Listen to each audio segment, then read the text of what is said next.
Today we find out why Super Bowl is a bad day to be an avocado.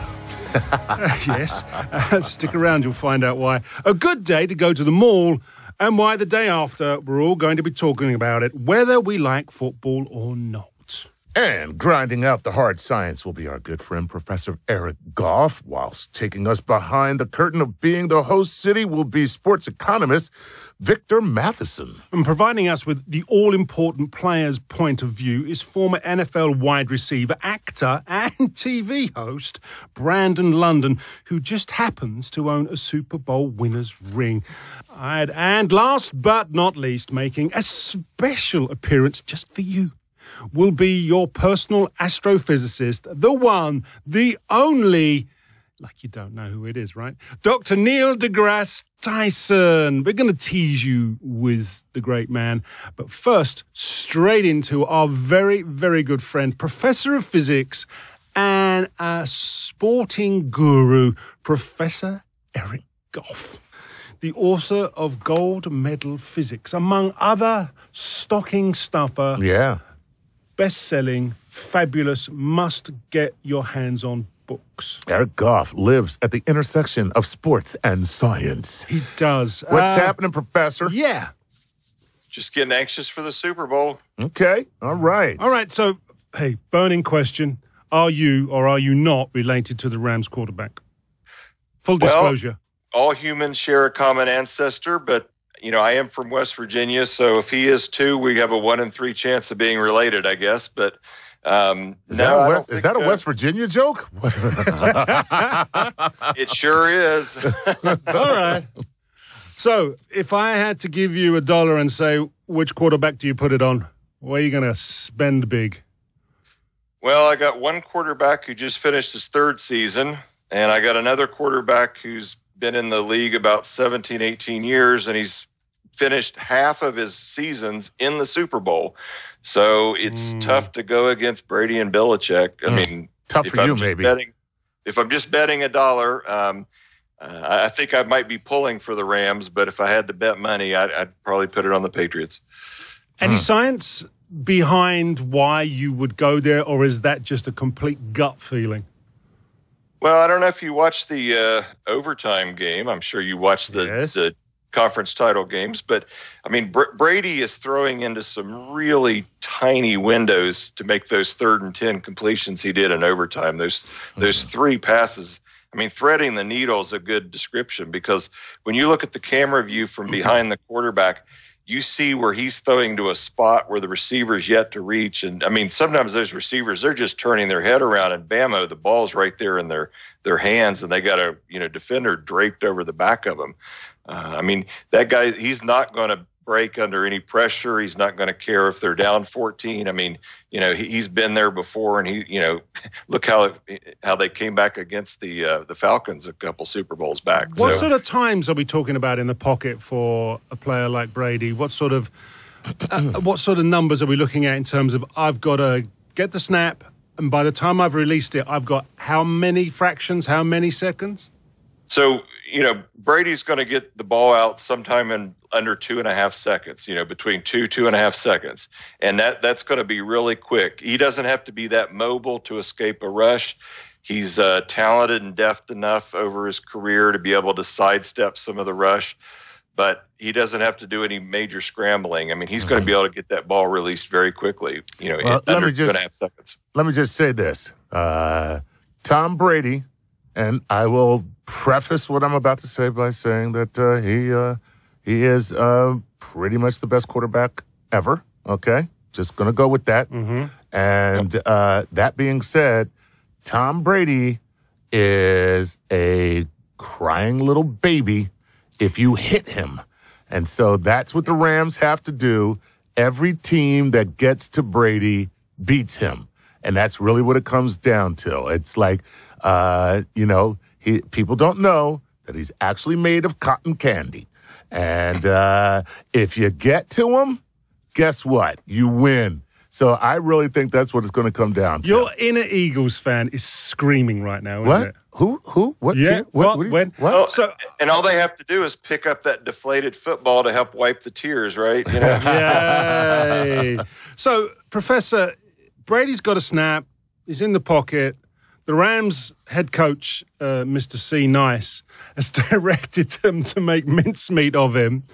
What kind of forces can we expect a quarterback, particularly Tom Brady, to be under in an impact? From, say, like a 300-pound massive offensive lineman. So unless the quarterback's really running fast, if the quarterback's back in the pocket, maybe backpedaling slightly, getting hit.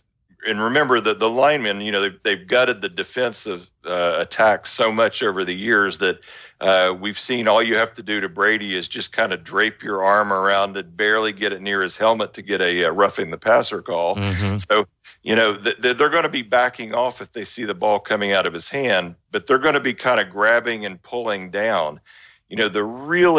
The hard collisions are going to happen when you get two players moving, So if Brady was able to scramble or run, very fast out of the pocket, this would be the case. But one of his running backs or his receivers colliding at, moving at 20 miles an hour, hitting a, defensive back coming in or a linebacker at that speed, you're talking about average forces in the 500-pound range, and the instantaneous maximum forces can get up to 1,500 pounds. I mean, This is... So when you say instantaneous maximum force is at 1,500 pounds, is that the equivalent of a 1,500-pound weight just slapping you at that speed? Not quite, because that's what I'm saying. Can you explain that, please? You could put a force like that on a hard object like a helmet or a pad. That's not going to be the same thing as if your skin is feeling it. So you're talking about distributing that force over a larger area. Where the players get hurt, if their arm gets hurt or something, that's where you're really getting the force concentrated in one spot where the pressure is really going up. It only takes about 100 psi or so to puncture the skin. So when you concentrate the force in a small area, that's where you're going to get the possibility of damage. So you're talking about 1,500 pounds per square inch? No, 1,500 pounds total force. Total force, and okay. What you don't want is for that force to be just the helmet to helmet or just pad to pad. You're talking about the whole, these 250-pound bodies with 20-plus pounds with pads and helmet, colliding into each other. I mean, you got 500 pounds of weight crashing into each other. You got a quarter ton right there, and that's about the size of the average force. So... and to give you an idea of what these collisions are, I mean, you can actually get 100 Gs for a very tiny fraction of a second on some of these collisions. You compare that to a car crash, yes, 30 Gs. You got a fighter pilot in a dive, maybe 10 Gs. Now, they're experiencing that acceleration for a lot longer time, but these football players are getting an order of magnitude more acceleration on a very short amount of time than fighter pilots. Wow, that's amazing. All right. Okay, so let's focus on the venue. I mean, this is an awesome-looking stadium. The dome itself looks like a work of art once that roof opens. What is in play in an environment like that, Professor? Well, if the dome is closed, you're going to have a very well-controlled environment in there. You shouldn't have too many swirling winds. You shouldn't have a whole lot of environmental factors influencing the trajectory of the ball. So this is being played in Atlanta, and Atlanta is going to be somewhere around 33 and a half or so degrees latitude. And the closer you get to the equator, the more the Coriolis effect becomes an issue. But well, now you got to break down the Coriolis effect for the listeners. What is that, and how's it pertain to football? So it doesn't play a very big role, but you look at the Earth turning, and we're sitting on the Earth turning, so we don't really notice that. But whenever we kick a ball up into the air, the Earth is kind of turning while the ball is in flight. So what we notice in the northern hemisphere is when you project something outward like that, it gets a little bit of a bump to the right. And the field is actually laid out in an east to west fashion. So, any kind of field goals or anything like that are going to be kicked east or west. And just doing a really quick calculation before the show here, including a little air resistance, if the ball is kicked pretty hard, I mean, we're talking, getting into 50, 60 mile an hour kick range, you're talking about maybe a quarter to a third of an inch deflection on the Coriolis effect. So only if we get significant. It could be. That could. We're talking about if we're just scraping the upright.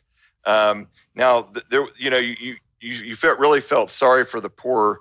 The poor kicker that Chicago Bears, yes, and I did not feel sorry for him at all. I mean, come on, Professor, you know I'm an Eagles fan.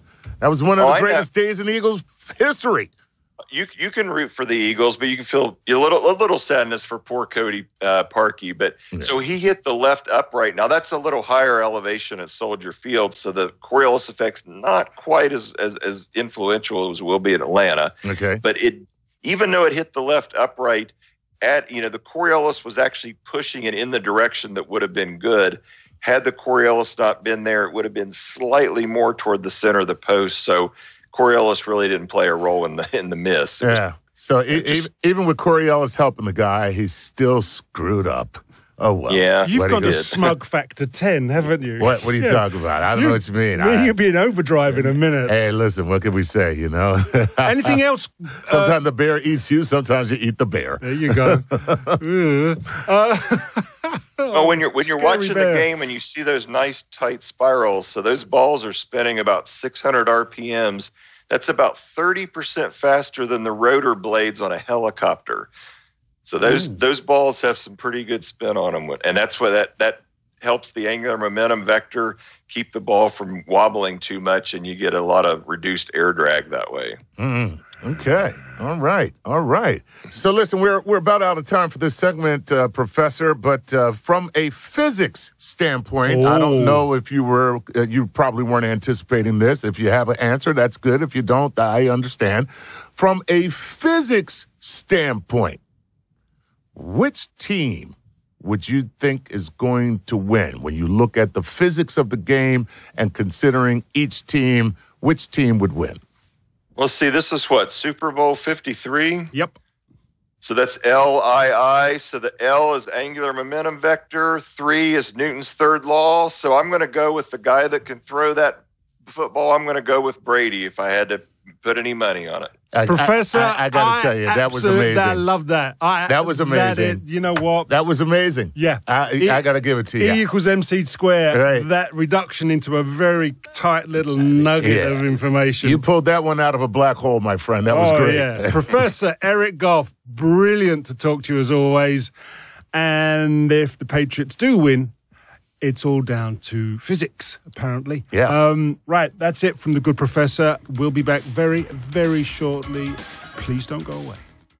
All right, time to talk some numbers with sports economist Victor Matheson. Now, you got to give us a full explanation because we will see you as an economist, but I guess your title is far grander than that.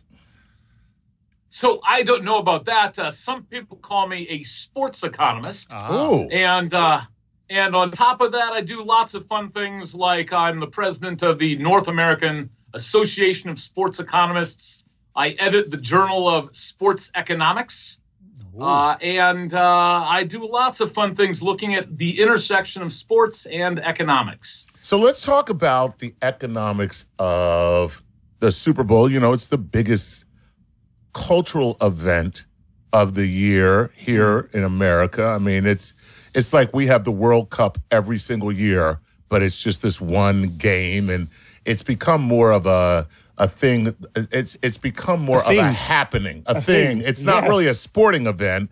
You think about it, how many people are going to get together on Super Bowl Sunday or they're going to eat and they're going to watch the game and they're going to talk about commercials and all that kind of stuff. But they're not even football fans. What they're a fan of is conviviality. Let's get together and have a little party. Let's drink. And so is there any data that lets us know what that day, not as a sports team or not as bringing the game to a city, but that day itself, what kind of impact does that have on the nation economically?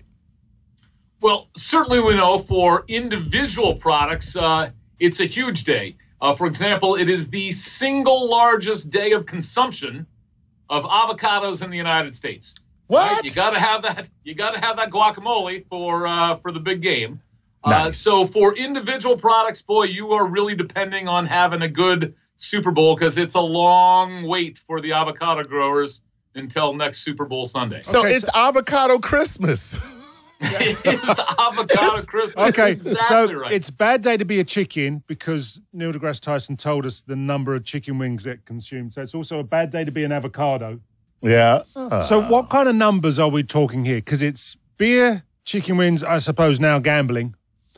What's our TV audience? Who wins the TV game? CBS, who have this year's Super Bowl, or is it the guy on Madison Avenue? Or girl? So we have a bunch of winners here, right? Yeah. Certainly the NFL comes out as the big winner. We're going to have maybe 100 or 110 million people tuning in. Wow. Far and away the biggest TV event by at least a factor of 2. Of any annual event that's either number 1 or number 2 in the world. It may be at this point being eclipsed by the Champions League final, since that has a little more of a worldwide footprint rather than just exclusively the U.S. But it is without question the largest annual TV event in the United States. On top of that, think about selling 70,000 tickets that the NFL is doing in Atlanta. Those tickets are averaging over $1,000 a piece. Wow. Tax-free to the NFL. That means that the NFL is generating in the vicinity of $100 million just on ticket sales alone. from the games before even anyone buys a hot dog, buys a hamburger. Before you buys a go beer. any further, I need you to because you said something that a lot of people don't know. You used 2 words in that description, tax-free. What's up with that? Why is that?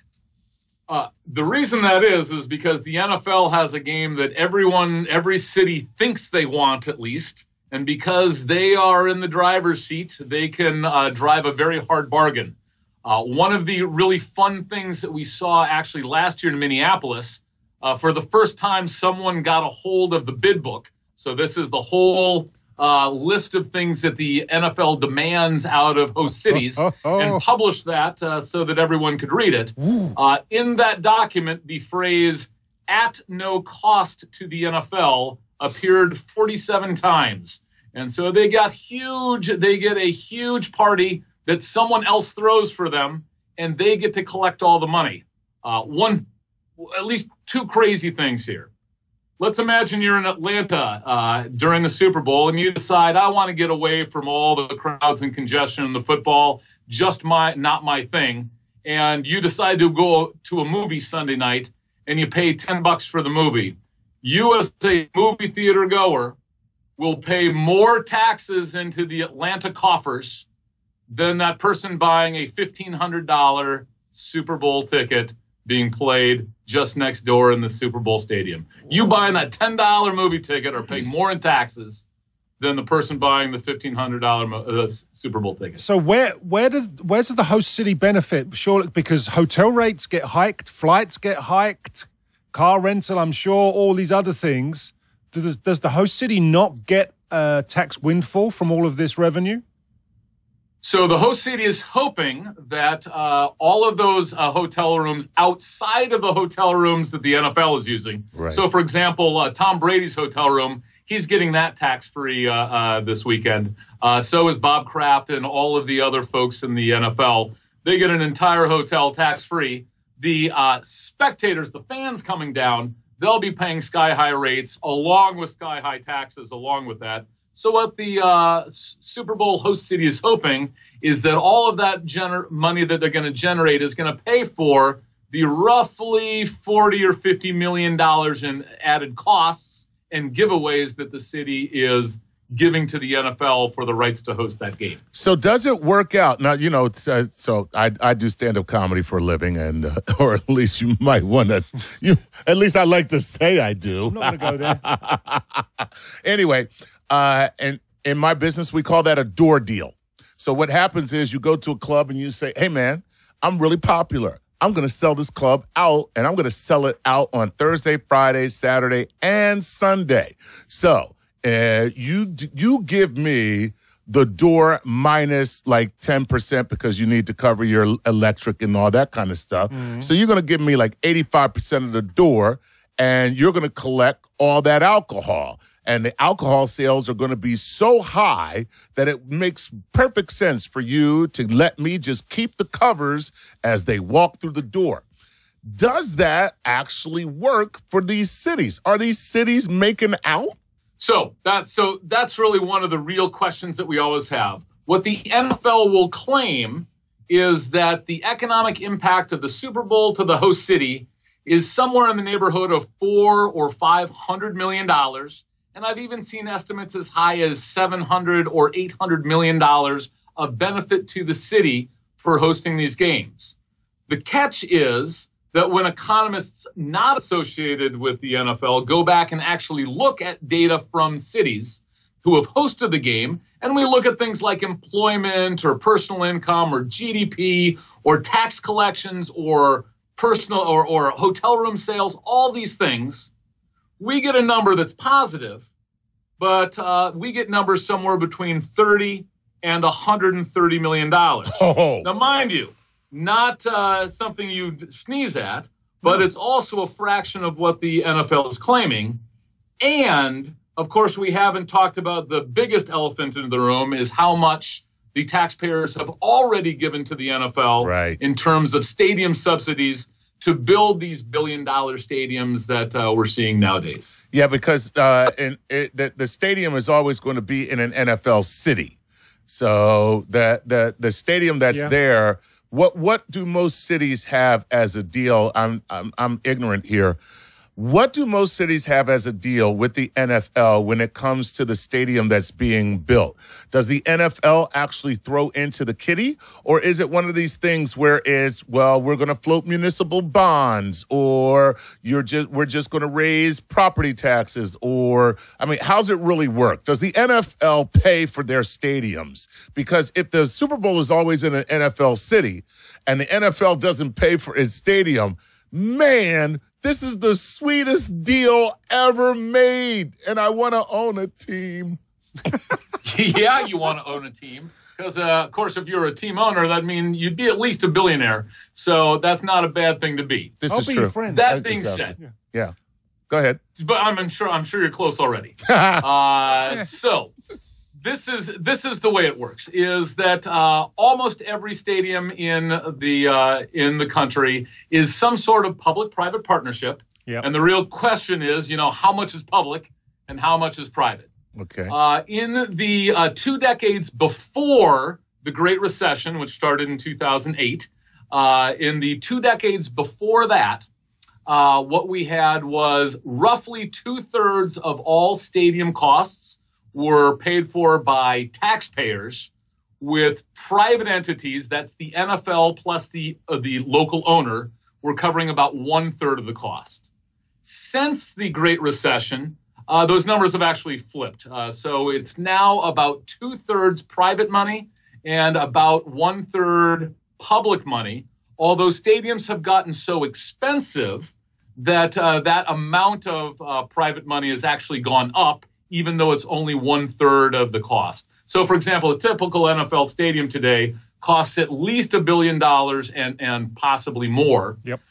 Back 2 decades ago, like Gillette Stadium, where obviously where the Patriots play, that was only about a $250 million stadium only 20 years ago. And I should point out, one of the very few stadiums in the NFL almost entirely privately financed.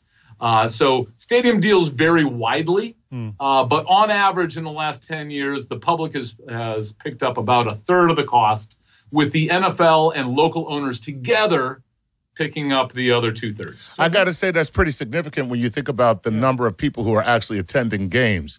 You're talking about an entire municipality picking up the third of the cost of a stadium that maybe a fraction, 80,000, a fraction of the population is actually going to use. Is is it worth it? Does the city make money off of this deal? Forget the Super Bowl now. We'll get back to that. But I'm interested in just stadiums itself. Does it? Am I better off with the franchise than I am without one? So you certainly might be happier with a franchise. In terms of dollars and cents, there's no evidence that you're richer in any way. Oh, my goodness. Before you go, here's a thought. In the week leading up to Super Bowl, 4 economists sit in a bar. They're talking about what it goes on.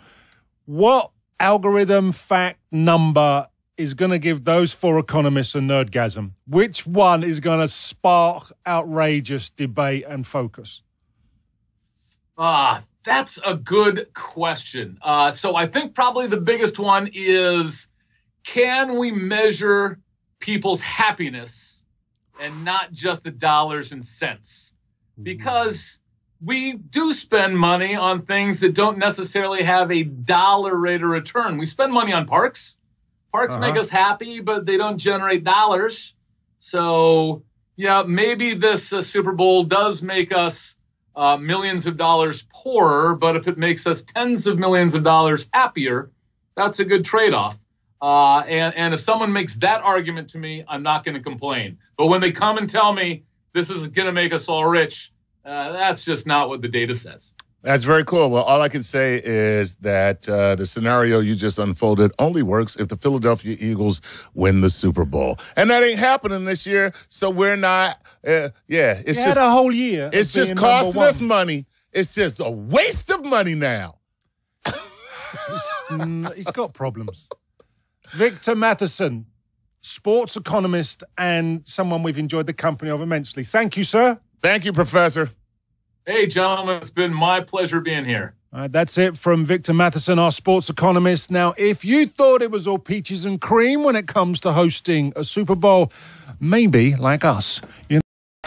Chuck, should we speak to somebody?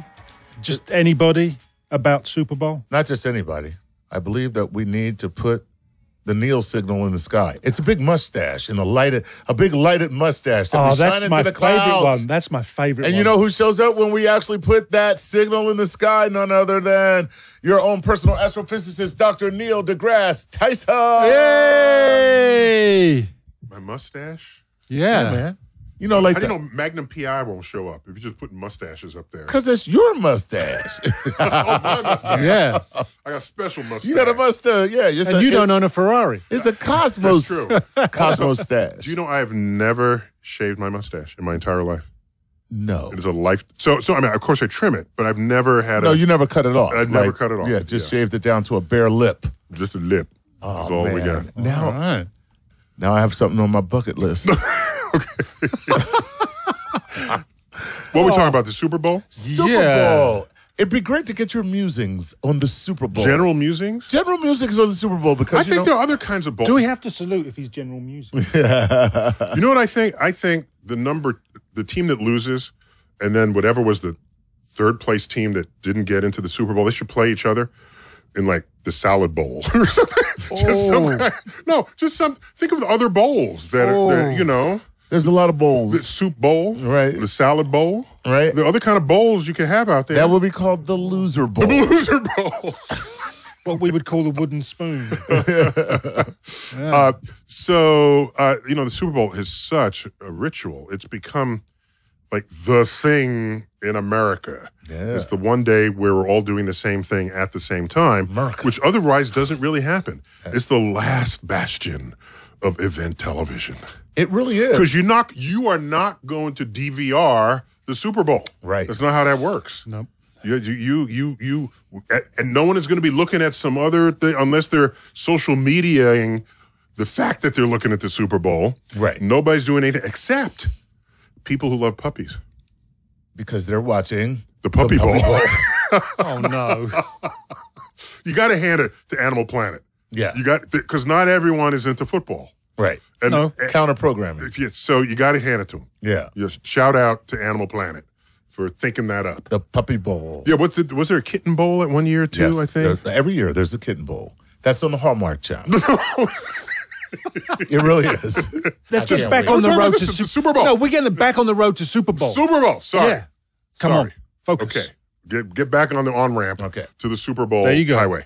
All right. So that's my comment about the commercials. Okay. Now, good. About the teams that are, they're like so hyped. They're so pumped. Mm-hmm. And one of the big worries was that if your energy doesn't sort of keep its momentum, that a Super Bowl can become lopsided, and then they're uninteresting for the second half, which really kills the sponsors. It kills everything. Mm-hmm. Kills everything. People start eating their chips and not paying attention to the TV. So I don't know how to assure that you have a good game all the way to the end. Pay the refs. No, I'm joking. Pay the refs. Pay the refs. No. You went there, didn't you? You went there. But I got something to look for. I don't pick winners or losers in the game because I just like sports in general. Okay. And the athletic competition than that was. And I remember being invited to the Seattle Seahawks training camp because I'm latter-day buds with their coach. Right. And just to watch them train. Yeah. They're like gazelles. Just as they run. And, how often do you see them on field level? You don't. The camera's always above. Yep. You're on field level. They're bigger than you.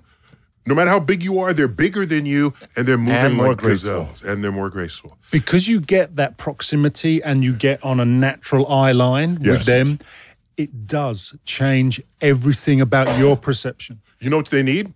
They need camera bots on the field.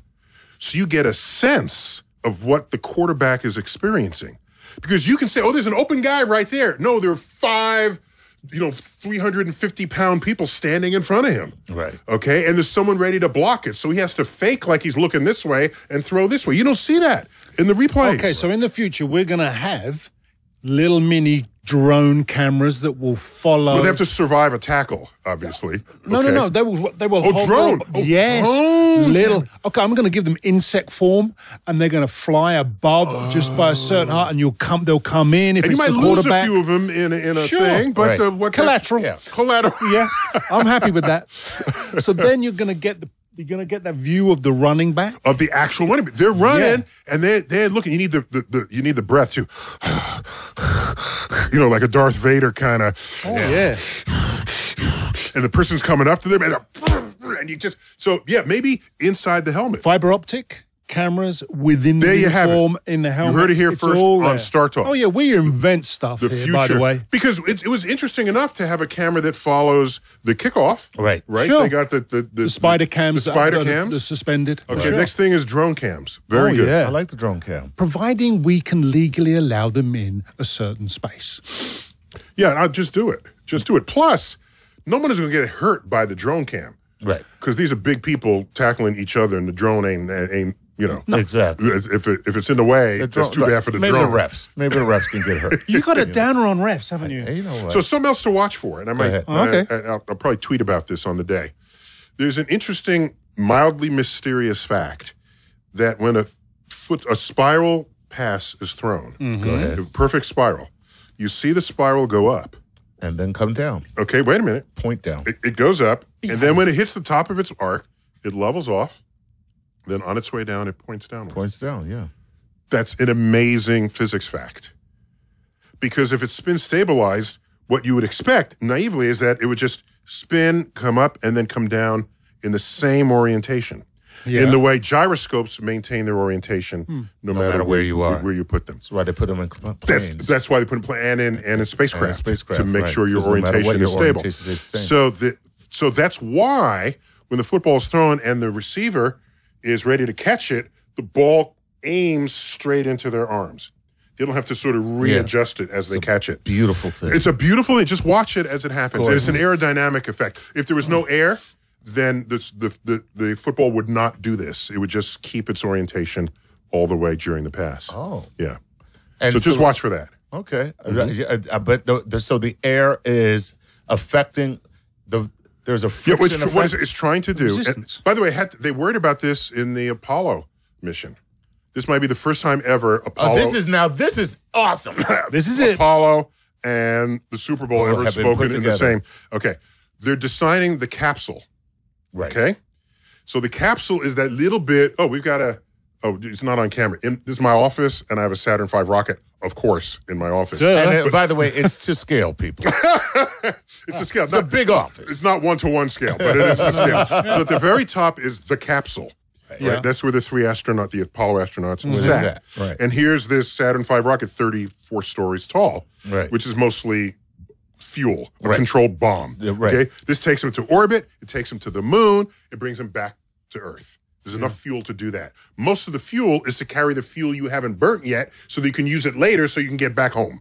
Okay, Right. Understood. so the fuel is not just to carry the payload; it's to carry the fuel you haven't burned yet. That's why you have this mismatch in how big the engines are relative, and the fuel tanks are relative to the people. All right. So now, Right. so here's what happens.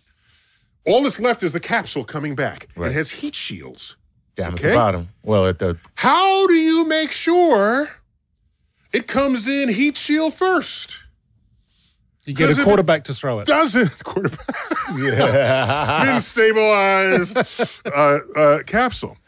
So you design it so that no matter what orientation it hits the atmosphere, the aerodynamics writes it. You play with the center of gravity. Yes. There you go. Yes.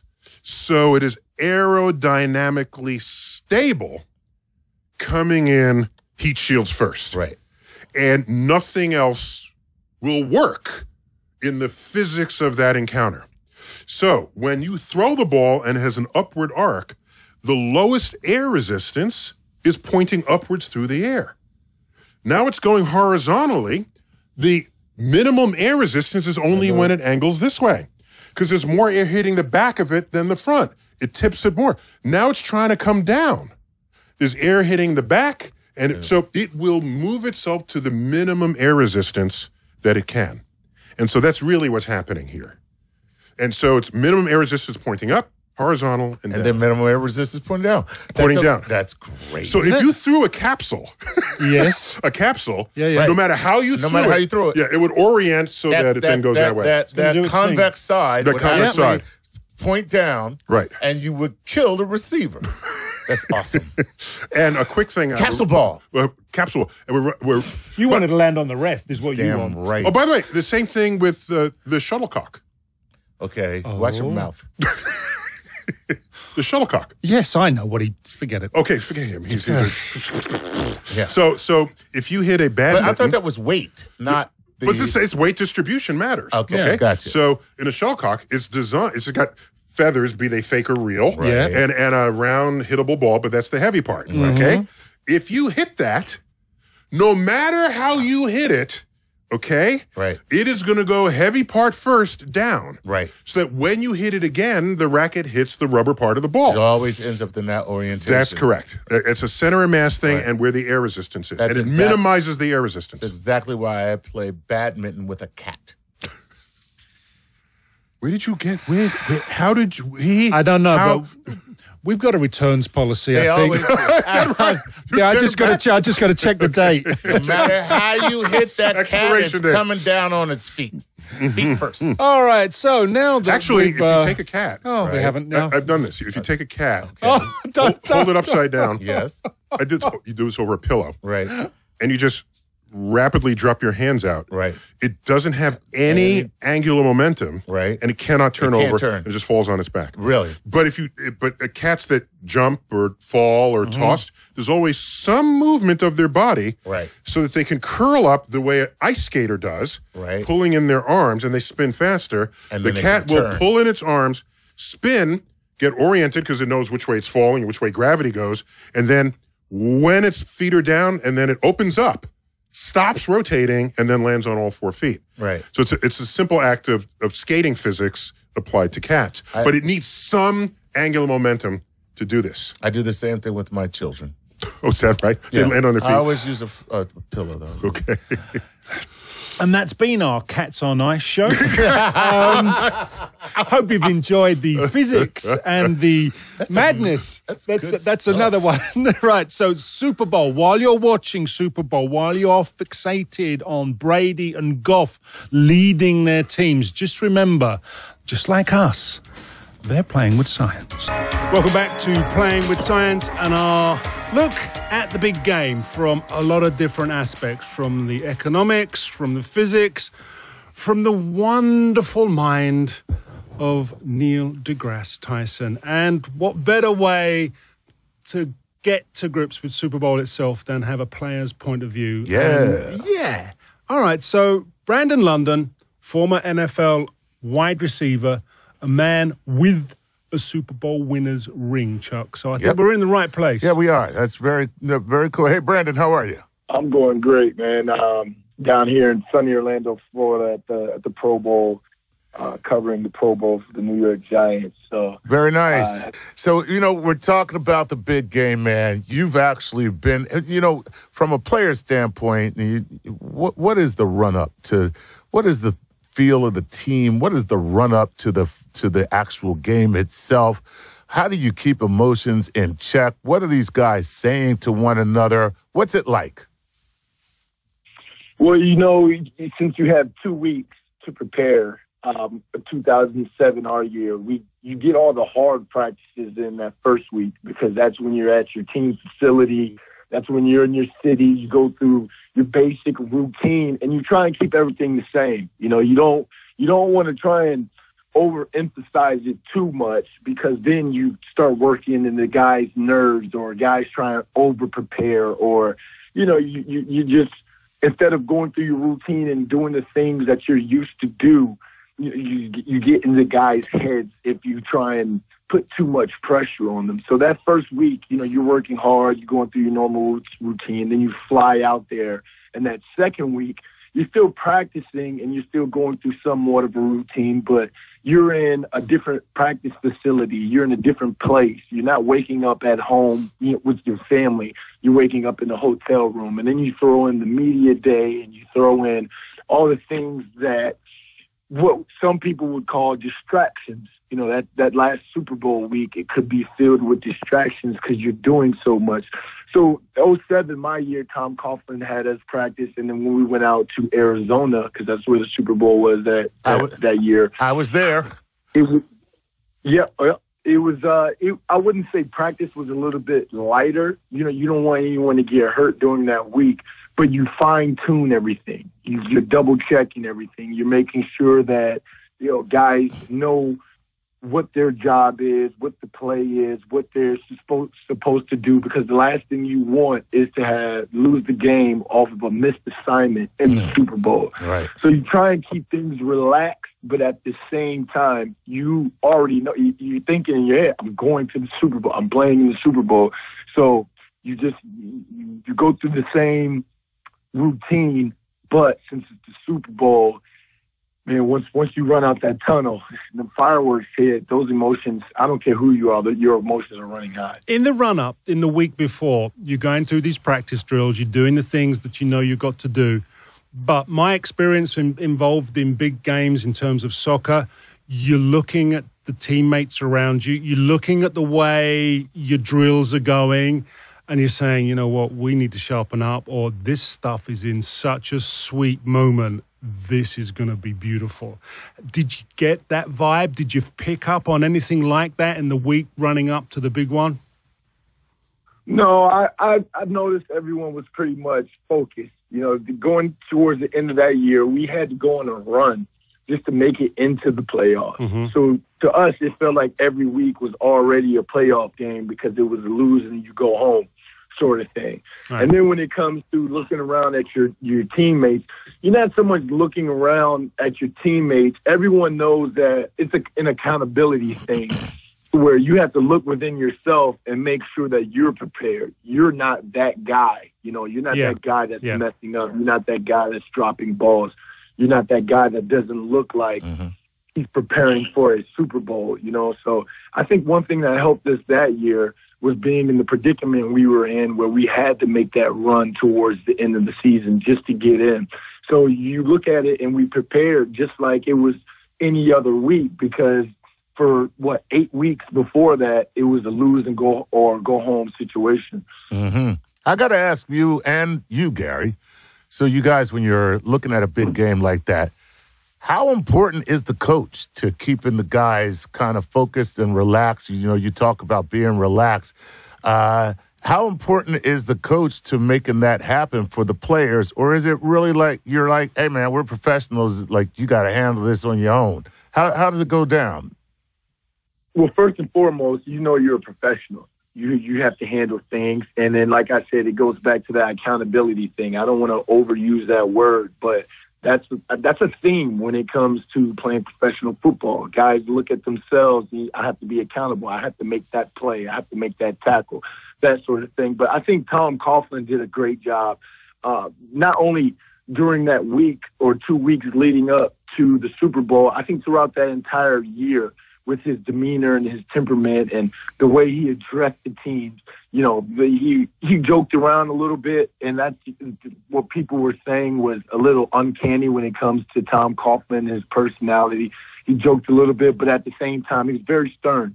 You know, he made sure guys not only were on time for things, but you looked professional with the way you dressed. You acted like a professional when you were in the building and when you were off, you know, you were out in the public eye as well.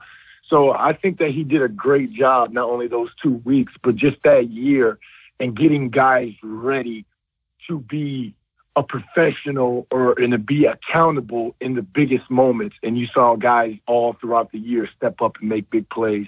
Interesting. Brandon, my experience, and you can maybe relate to this or say it's different, there are some individuals you got to bring down and some individuals you got to bring up, and some individuals you just know just need steering just gently. Did Kaufman, did the staff know exactly which players to work with to just boost up, which ones they had to just keep a lid on, just keep them quiet? Not so much keep quiet. You ask guys to, when they're doing interviews, you ask them not to give another team billboard material or what we call locker room material. You know, you not call guys out, that sort of thing. I think during that year, we all did a great job of saying the right things to the press. No one really got in trouble that year. There was no outside distractions when it came to that. But like I said, professionalism, accountability.